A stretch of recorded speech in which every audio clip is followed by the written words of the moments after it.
saying that. I'm sorry. He went upstairs. No, I had talked to Audrey the day before because we were launching a new show called Unleashed. And Audrey, this woman, she's wonderful. She agreed to come on the show and do the very first show and launch it for us. And by doing so, she helped every musician that was on that show, every musician we played. Plus, because of her being on the show, our numbers were so high, we were immediately offered prime time, okay? All because Audrey helped us out. Well, I had talked to Audrey about doing the show, and we were, trying to set a date. And the very next day, my husband came walking in here and told me that he just heard on the news that Ike Turner had passed away. Wow. I freaked. I was just so stunned.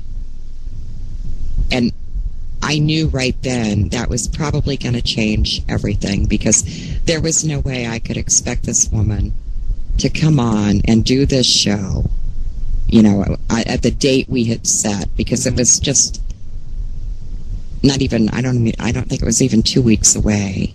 Right. Or 3 weeks away. She needed time to recover from all this. And I emailed her and told her, don't worry about anything. Just deal with what you got to deal with, and we'll pick this up later. Right. And she told me, she called me one day and she said, there's one thing that Ike always taught me, and she says, we do differ on this, but he said, never put off anything that you can do today. And she said, I think we should go ahead and do that show. And I was trying to talk her out of it. I really, really didn't think that, she would be up to it. And she was there. The date that we set, she was there. Wow. Yeah. Yeah, and again, she was launching the show for us, and in an effort to promote the musicians. She's a wonderful lady. Really wonderful lady. Wow. Yeah. She certainly sounds phenomenal. And, also, Audrey doesn't sound like somebody, the way that you've described her, the way JC described her, doesn't sound like somebody that's going to take a lot of crap. Absolutely not. And that's another reason I have trouble buying all this stuff about, him being the ogre and all this bit, because Audrey is, the impression I've gotten, she's a very motivated woman, and she's a very proud woman with a lot of self-respect. I see no way that she would put herself in a situation like that. If that is the way it was, right? I think she would walk away. No matter how much she loved him, I think she would walk away, not only for herself, but for him too, to send a message to him. Which is really interesting, because JC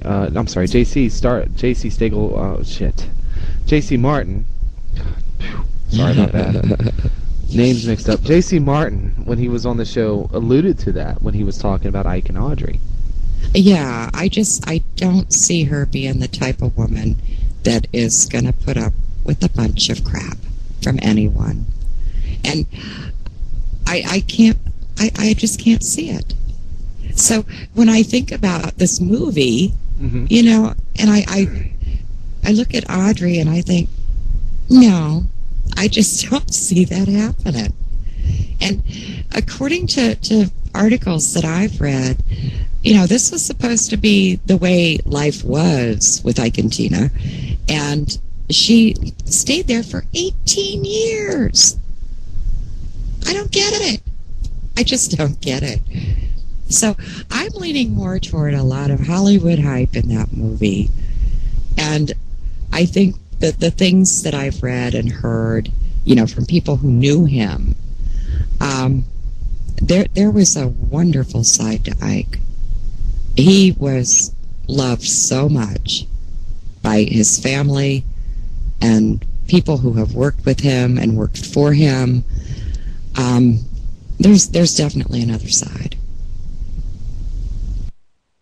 There are two sides to every story, and well, unfortunately, only one side of it got told. Yeah. Now, I did write a book called Taking Back My Name? It's called Taking Back My Name. It was published in 2001. Yeah, it never did as well as the movie. In fact, I never even heard about the book until after Ike passed away. Right. You know, it's really funny. Okay, in the movie, you had Lawrence Fishburne as Ike and Angela Bassett as Tina. Okay. Okay, Hulk Hogan and Olive Oyl. I mean, really. Yeah. Yeah, look at this picture. You know, you get an idea of what a huge man he was. Yeah, was he really that big? You know. No. But, you know, but that, again, that's, you know, again, it's just, you know, and again, it's not, we're not trying to dispel a myth. Yeah, he did smack her around. He even said it in his book that he smacked her around. But he said that, you know, he didn't, you know, go and physically beat her into submission. And Ike was 76, Eric, when he passed away.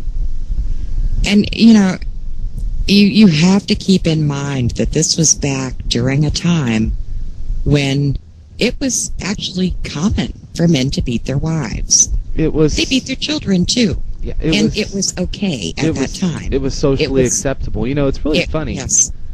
It's really funny when, you know, even here now in the modern day, you know, 2009, you know, in a couple of weeks it'll be 2010. There is a law in Virginia. I could take my wife up to the courthouse, and as long as I do it between sunrise and sunset, beat my wife on the steps of the courthouse in Culpeper. Try it, Jack. Yeah, let me. Out there with a video camera, she's gonna hurt you. Oh Christ! No, I would not be. No, yeah, she'd kill me. She would freaking kill me. But that's. I'm just saying that to make a point. Is that there were even laws in some states and some municipalities where, and like there's a place in Tennessee, it's okay to beat your wife as long as you don't use anything larger than a broom handle. So really, you know, again, I'm not condoning this. It is, you know, I hope nobody thinks that I am, because I am not. I know you aren't either. It was a different time. It was a different time, and again, Ike was different. You know, not that I'm blaming the drugs either, but the fact of the matter is that Ike was different when he was coked up. Anybody would be. Mm-hmm. Yeah. Oh yeah. I mean, I've seen. So have I. Someone I know went through a tremendous personality change with a cholesterol drug. You'd be amazed at the things that can do it. And it doesn't do it to everybody, but yeah, cocaine, I think that one might do it to everybody. I've seen it ruin some people.